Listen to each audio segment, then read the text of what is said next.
La suspension de 3 mois infligée au REDAC a expiré depuis une dizaine de jours.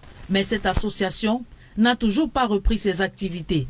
À son siège au quartier Bali, les portes sont encore sous scellées, à la grande désolation des responsables qui peinent à comprendre les motivations réelles de la non-levée de cette mesure administrative. Je ne suis pas capable de vous donner la réponse sur les raisons d'une situation aussi aggravante. C'est un constat que nous faisons tous. Il va falloir peut-être que le MINAT, seul responsable de l'acte posé, nous dise qu'est-ce qui peut justifier que sa propre décision ne soit pas respectée par lui.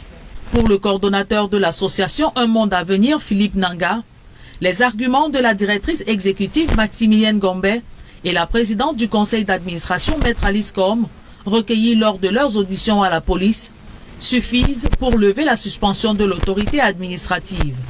Vous savez très bien que la présidente du conseil d'administration a été interpellée, la directrice exécutive également, et que ces deux personnes sont passées à la PJ, ont été entendues, et donc il n'y a eu aucune suite. Sur le non-respect du délai de suspension expiré depuis 13 jours, Maître Kamwa Limen dit le droit. Dès que les 3 mois de suspension terminent, l'État doit procéder à ce qu'on appelle main levée pour que REDAPO puisse reprendre ses activités. Et dans le cas où l'État ne lève pas, ne donne pas de main levée, REDAP doit faire recours gracieuse à l'autorité compétente. Et si dans 1 mois, cette autorité ne réagisse pas pour réouvrir REDAC est dans ses pleins droits de saisir le tribunal administratif.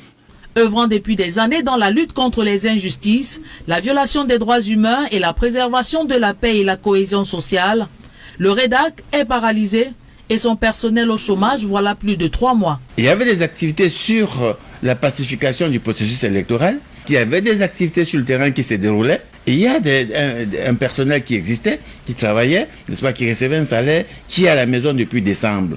On rappelle, cette organisation de la société civile a été suspendue le 6 décembre dernier pour financement illicite et non-respect des dispositions légales.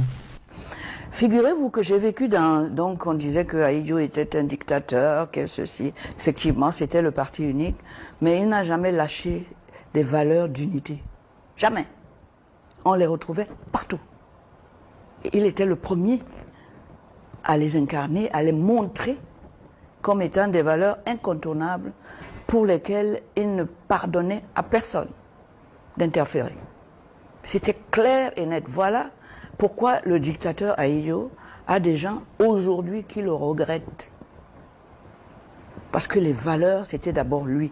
Et il les incarnait dans son comportement. Je pense que dans vos télévisions, on a vu la maison d'Ahidjo à Garoua, chez lui. Pour incarner l'unité nationale, il nous a ouvert les portes du Nord, comme il a ouvert au nordiste les portes du Sud. Je pouvais aller plaider à Garoua le matin, il y avait peut-être 3 rotations de caméras. Et revenir plaider ici, dans des audiences qui se poursuivaient parfois jusqu'à 1 h du matin. Il y avait des rotations.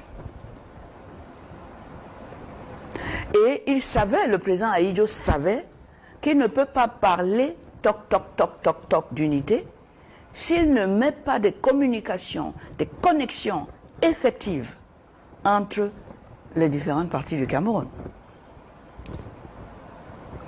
Aujourd'hui, on va vous dire, on a créé des lycées, on a créé ceci, et vous avez du mal à accéder à ces lycées, vous n'avez pas de route. Camer même a disparu. Je n'invente rien.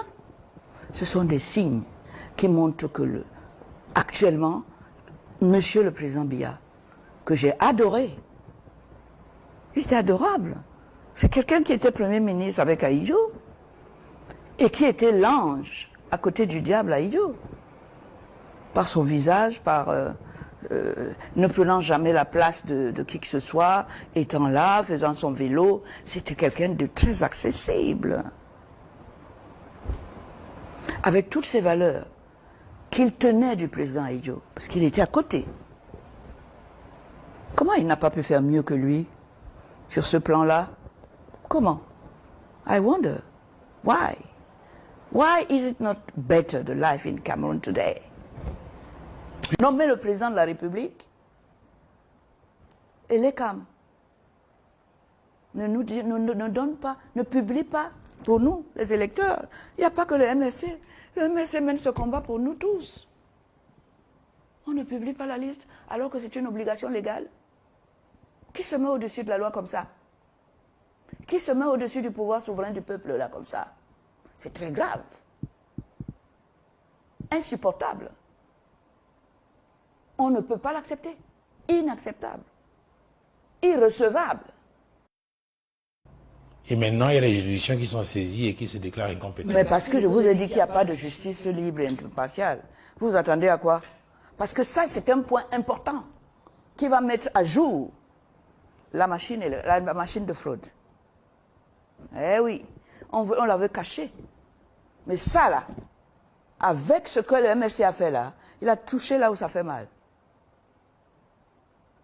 Est-ce qu'ils vont respecter la loi et le peuple dans l'exercice fondamental de son droit souverain?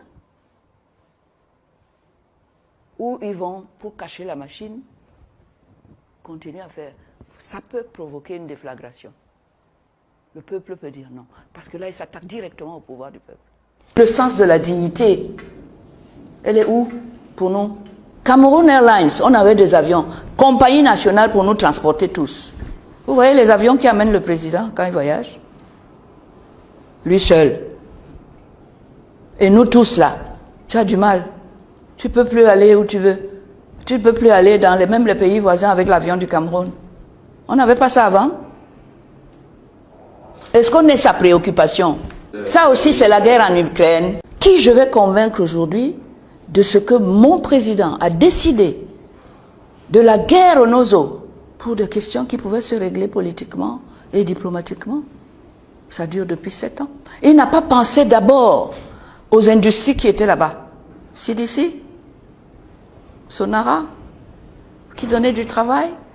Et puis ce grenier qu'est l'Ouest, compris à Bamenda, qui nous envoyait à manger. Il a pensé à nous quand il met la guerre là-bas. Le Camerounais doit fabriquer les habits qu'il porte. Mes enfants ne vont pas porter les habits que quelqu'un d'autre a portés là-bas, jeter dans la poubelle, on va ramasser. Le sens de la dignité, elle est où pour nous? Cameroon Airlines, on avait des avions. Compagnie nationale pour nous transporter tous. Vous voyez les avions qui amènent le président quand il voyage? Lui seul. Et nous tous là, tu as du mal. Tu ne peux plus aller où tu veux. Tu ne peux plus aller dans même les pays voisins avec l'avion du Cameroun. On n'avait pas ça avant. Est-ce qu'on est sa préoccupation? Il est usé par le pouvoir, il est fatigué, il est malade, il ne peut plus gérer un pays qui a des millions de personnes avec des millions de problèmes. Il ne peut plus, il n'est plus à même de le faire. Donc de lui-même, il ne doit plus se présenter. Deuxièmement, sur le plan des résultats, il n'a pas été à la hauteur des attentes que le peuple camerounais a placées en lui, en le laissant à la tête du pays pendant 40 ans et plus. J'espère qu'il ne sera pas candidat pour cette dernière élection. C'est une élection de trop. Physiquement, il n'est plus apte à exercer le pouvoir, parce que ça se voit que l'âge a eu raison de lui déjà. Deuxièmement, il n'a pas donné satisfaction pour les précédents mandats à son peuple. Nous sommes dans la misère totale. On n'a pas de route. Même quand les pauvres paysans ont travaillé, il ne peut pas écouler sa marchandise parce qu'il va lui apprendre, il va falloir qu'il apprenne à nager dans des mares de boue s'il peut s'en sortir. Donc, pour ces deux raisons qui tiennent de lui, il ne peut plus, il est usé par le pouvoir, il est fatigué, il est malade, il ne peut plus gérer un pays qui a des millions de personnes avec des millions de problèmes. Il ne peut plus, il n'est plus à même de le faire. Donc de lui-même, il ne doit plus se présenter. Deuxièmement, sur le plan des résultats, il n'a pas été à la hauteur des attentes que le peuple camerounais a placé en lui en le laissant à la tête du pays pendant 40 ans et plus. Quand on tient un conseil municipal, très souvent, j'ai été, vous savez que je dirige un journal qui est très politique, on le demande pour le conseil municipal quand le sous-préfet n'est pas là. Parfois, tous les conseils sont assis, ils attendent 4 heures, 5 heures, voire 6 heures, toute une journée, pour que le sous-préfet vienne ouvrir le conseil municipal. Ça n'a pas de sens. Que les élus s'asseyent, ils passent une journée pour espérer que le sous-préfet vienne ouvrir le conseil municipal. Pendant les élus sont là, ça n'a pas de sens. Alors que le maire peut prendre sur lui le débat de son conseil. Ça veut dire qu'en la réalité, en fait, il y a cette volonté réelle de vouloir absorber les élus du peuple. Et qu'il y a une domination visible et manifeste de l'administration coloniale sur les élus. Et cette séquence-ci peut être une circonstance aggravante qui vient renforcer cette perception-là que les gens ont de notre administration, qui très souvent fait du 2 poids 2 mesures. Parce que les exemples que je viens de vous citer entre la tenue d'un conseil municipal, où tant le sous-préfet n'est pas là, on ne fait rien, même il faut attendre toute la journée, il faut qu'il vienne ouvrir les travaux, alors qu'il n'est concerné à rien par l'affaire, où les gens sont encore à l'école, ils perçoivent des salaires, évidemment. Comment vous dites qu'il est concerné? Sauf qu'il n'est pas le patron du maire. Il n'est pas le patron du maire.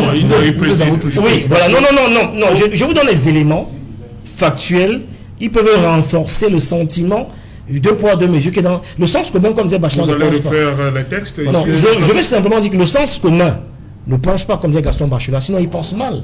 Dans l'imaginaire populaire, c'est comme ça que c'est perçu. Que c'est les patrons. Et puis le rôle de l'État, quand on est en com politique, je vous ai vu présenter tel quel, c'est de déconstruire ça en mettant dans l'espace public, en posant des actions qui peuvent déconstruire cette perception que les gens ont de l'administration coloniale, où on a l'impression que le sous-préfet est le patron du maire, à l'épreuve de la réalité. Qu'est-ce qu'il a essayé de faire? Non, je veux dire que cette séquence-ci peut renforcer cette perception, ce que je suis en train de dire depuis. Oui. Et le fait que le deuxième adjoint, de toutes les prises de parole qu'il y a eu depuis que le maire, le sous-préfet a été libéré, pourquoi personne ne parle du deuxième adjoint? Mais on parle de lui. Mais nous ne parlons pas de lui, là. Oui. Le Premier ministre a parlé de lui. Ici. Le ministre de l'administration territoriale a parlé de lui. Quelqu'un ne parle pas de lui. On n'a pas de lui. Tout le monde dit qu'il reste en captivité. Voilà. Tout le monde a parlé de lui. On veut les gens qui l'ont élu. Oui. Parce que vous pouvez être sous-préfet le matin, à 17h, vous n'êtes plus sous-préfet. Les gens qui l'ont élu pour 5 ans, qui ont porté leur choix sur lui, veulent avoir le sentiment que l'État se soucie très sérieusement de sa situation et que prend toutes les dispositions qu'il faut pour le ramener vers la base. Sauf qu'à l'épreuve de la réalité, ce n'est pas le sentiment que les populations peuvent avoir. Donc le rôle maintenant de l'État dans ses prises de parole, dans ces éléments de langage, c'est de déconstruire cette perception que les populations ont, qu'il y a les 2 poids 2 mesures et qu'il y a des super Camerounais et des Camerounais.